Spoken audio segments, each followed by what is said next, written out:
affaire ya kobwaka ngunda en Australie otoloba demande d'asile botunaki est-ce que ça possible na beta bino masolo et les Canadiens nini. Bien sûr que ça possible kobwaka na ngunda et en Australie ça se passe comme ça. Ceux qui ont commis un aéroport okoki obwaka ngunda na aéroport ou soit ngana conseiller mingi batu kosala ngoso okoti na kati ya Australie poso bandimi yote so za déjà na kati okoki kozwa ba avocat et puis il y a la communauté bako ko assister yo. Et à l'intérieur déjà, ce qu'on a en Australie, à l'intérieur pour boire un gunda, comme lettre et à intention à yo ya ko senga demande d'asile. Tant comme lettre wana, on va recevoir on va répondre yo. Et puis en même temps, ba de la yo permis ya travail. Permis à travail wana au permettre yo au travailler. Disons ceux qui n'ont pas famille et qu'on permettre que neti ba études primaires na secondaire en Australie za gratuite et on permettre bana batanga ba soins médicaux pesa na ofele na ba hôpitaux eza public et on permettre que bozo ba soins médicaux ozo travail bana pe ba otanga entre temps ozo zela parce que ba pesa yo visa auto bengi en anglais bridging visa. Donc bridging visa eza neti un visa en attendant ba conclure ba silisa le solo na yo. Alors ça les demandes d'asile wana et temps ça peut prendre 2 ans ou plus, mais important c'est dans que non déjà ça une demande il y a asile ba temps ba traiter ango et ba routine de la yo ba dossier au samba bato ba boire déjà ba nguna ba ebaka et ba histoire eza ebele surtout politique ba guerre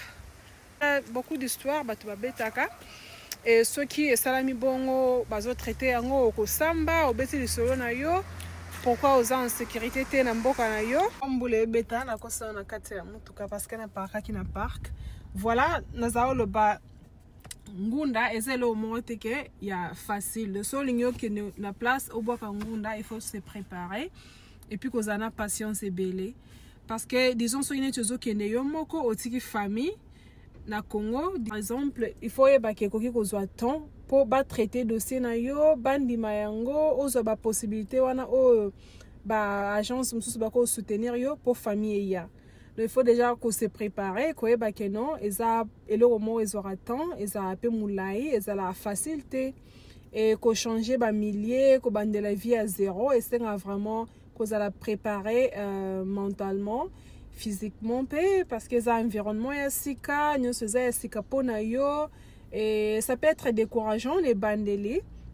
et au dépendre karana yo ba effort nini olingi pona ko bengi sa famille et puis ba rejoindre yo et tout ça là. Donc il faut toujours être préparé et ça ba blo moko ezwaka temps et senga ki ozala musika famille pendant un certain temps ce qui ba ena yo te. Ce que moi je peux faire les années c'est ba benga ba coach bakobeta masolo immigration masolo voyage ngana kopesa ngaka conseil na biso ndenge le kanaka place dine ko sa demande ya visa et voilà et pour obtenir visa ya Australie basenga bazana ba obligation mbele souvent basenga ka oza déjà na quelques visas na passeport na yo parce que on est au lac sekoza un voyageur fréquent au bimaka au zongaka et puis mususu za ba relevé bancaire za la plus de $5,000 cause à la peine travail aux un contrat au travail déjà ba relevé bancaire mukanda ya congé ba moi document ezé belé basengaka et puis comme tous en ambassade na Congo te basala na bango demande en ligne na site ya immigration on appelle ça toujours ba tout site ya immigration place nini eza na opesa ngo pesa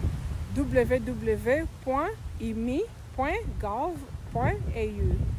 comment on peut naster awa voilà donc bah tu faut beaucoup confondre que c'est aux agences de voyage te traitement mon voyage te traitement absolument mon voyage te peux ça ne ka ba conseil sur mutalinya yeba comment asala dossier na yepe wapi asala ngo po ezala azbazala escroquer basala on a place où ezaya bien voilà et tu as souvent un message belé tu as débordé dans un message tu as un message belé yango monaka